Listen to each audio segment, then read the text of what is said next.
For the love of insurance money, the Daisy de Melker story.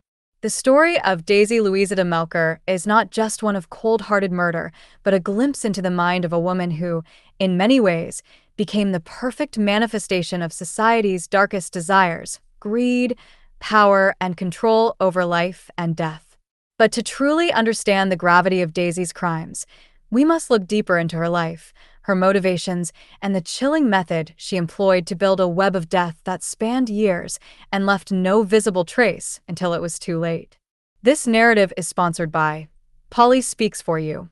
At Polly Speaks For You, we are driven by a passion for empowering individuals, particularly those with disabilities or learning challenges, through innovative text-to-speech and voice recognition technology. Polly Speaks For You is more than just software. It's a lifeline that bridges the gap, enabling people to express themselves and connect with the world in impactful ways. By merging the richness of history with cutting-edge technology, Polly Speaks For You shows how every voice, whether preserving the past or shaping the future, has the power to inspire. And now, back to the story. Early life, seeds of malice. Daisy Louisa Hancorn-Smith was born on June 1, 1886, in South Africa, to a seemingly average, working-class family. From the outside, there was nothing about young Daisy that would indicate the monstrous acts she would commit later in life. Yet, her childhood was not idyllic. Daisy lost her mother at a young age, and this may have created a void in her life that she would later seek to fill, albeit through dangerous, destructive means. Some speculate that the early death of her mother instilled in Daisy a cold indifference to human life. Others believe that financial struggles and a deep-rooted desire for wealth and security played a role in shaping her psyche. Whatever the cause, the seeds of malice had been planted, and as Daisy grew, so too did her desire to manipulate and control her circumstances. Her profession as a nurse gave her the tools she needed to carry out her crimes. Nurses were trusted and respected, often given access to potent drugs and poisons. Daisy's training provided her with more than just medical knowledge. It gave her access to the very substances that would become her deadly weapons. Marrying for money. The pattern begins. Daisy married her first husband, William Alfred Cowell, in 1909. By all accounts, they appear to be a normal couple, living modestly and trying to make ends meet. But the tragic deaths of their children cast a shadow over their marriage. While losing 4 children to illness would devastate most parents, Daisy's reactions to these losses were curiously detached. At this stage, no one suspected Daisy of foul play, and why would they? Childhood illnesses were common, and South Africa in the early 1900s was not known for its robust healthcare system. Still, looking back, it's hard not to see these early deaths as stepping stones in her evolution as a killer. Each loss may have hardened Daisy, preparing her for the murders to come. When William Cowell fell ill in January 1923, it followed a now familiar pattern. What began as a mild illness rapidly escalated into violent vomiting, diarrhea, and unbearable stomach pain. To those around them, it seemed like a tragic but natural death. Yet Daisy knew better. She had laced his food with arsenic, a slow and agonizing poison that would mimic the symptoms of common ailments, leaving little trace for doctors to detect. Arsenic was the perfect murder weapon for Daisy. It caused symptoms that could easily be mistaken for diseases like gastroenteritis or food poisoning. Even better, it was accessible to a nurse like her, allowing her to kill with terrifying precision. After William's death, Daisy collected a substantial life insurance payout, her first taste of the wealth that would drive her to commit even more horrific acts. Robert Sproat, the second husband. With William dead and the insurance money safely in her pocket, Daisy moved on quickly, marrying Robert Sproat in 1926. While their marriage seemed unremarkable to outsiders, Daisy's insidious plan was already in motion. This time, the target was not only her husband but also her son, Bertie Cowell, from her first marriage. Sproat's death in 1927 was nearly identical to William's. He complained of stomach pains, became violently ill, and within a week, he was dead. The cause of death was once again diagnosed as natural causes, likely due to food poisoning or some other gastrointestinal issue. No one questioned the grieving widow, Daisy, who once again received a hefty insurance payout. Yet Sproat's death raised no alarms. At the time, South African society was built on rigid class systems and gender roles. A woman, a nurse no less, was the last person anyone would suspect of murder. Daisy used this to her advantage, manipulating the perceptions of those around her. She could portray herself as a victim of cruel fate, a woman plagued by tragedy, when in reality, she was the architect of all the death that surrounded her.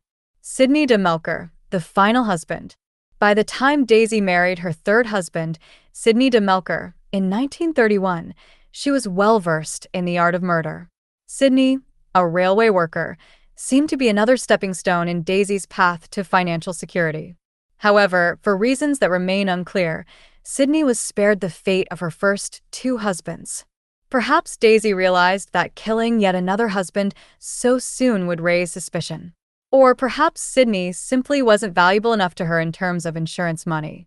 Instead, Daisy's murderous attentions turned to her son, Bertie Cowell. By now, Bertie was a young man, and Daisy saw him not as her child, but as a liability. Bertie was also insured, and Daisy could not resist the allure of one final payout. In March 1932, Bertie became gravely ill. Like his father and stepfather before him, his symptoms were sudden and severe: violent vomiting, abdominal cramps, and excruciating pain. He died shortly after, his death initially believed to be from cerebral malaria. But this time, Daisy's greed got the better of her. She had overreached. Doctors became suspicious. Bertie's illness did not follow the usual course of malaria, and the fact that Daisy had lost so many loved ones to similar symptoms raised eyebrows. An investigation was launched, and Bertie's body was exhumed. Forensic experts found traces of strychnine, a deadly poison that caused muscle spasms, convulsions, and asphyxiation. The investigation and trial. As authorities dug deeper into Daisy's life, they discovered a chilling pattern. Her previous husbands, William Cowell and Robert Sproat, were also exhumed, and their bodies showed signs of arsenic poisoning. The police now had undeniable proof that Daisy de Melker was a serial killer, responsible for the deaths of multiple people.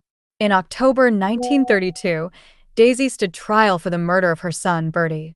The courtroom was packed, and the trial became a media sensation, with lurid details of the murders splashed across newspapers. Daisy, ever the composed and manipulative woman, showed little emotion during the proceedings. She maintained her innocence, but the evidence was overwhelming. Witnesses testified to Daisy's suspicious purchases of poisons, and the life insurance policies she had taken out on her victims were damning. The jury did not take long to reach a verdict. Daisy de Melker was found guilty of murder and sentenced to death. On December 30th, 1932, Daisy de Melker was hanged at Pretoria Central Prison.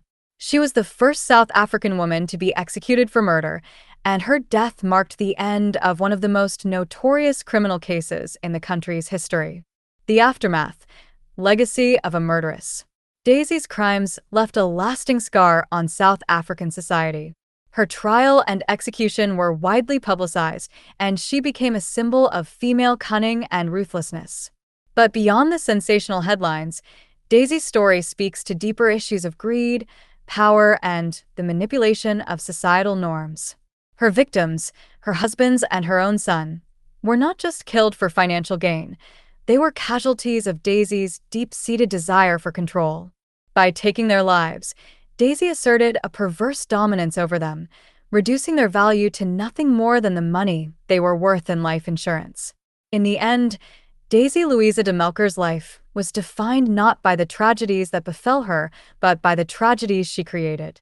She was a woman who mastered the art of death, using her knowledge, charm, and the trust placed in her as a nurse to poison those closest to her.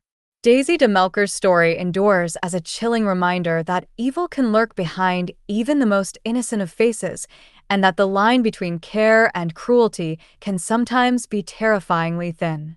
If you're enjoying this story, please remember to hit like, share, and subscribe. Your support helps us continue creating content that educates and empowers. To learn more about South Africa's leading accessibility software and to support our dyslexic-friendly initiative, visit www.polispeaks4u.co.za. Thank you for watching.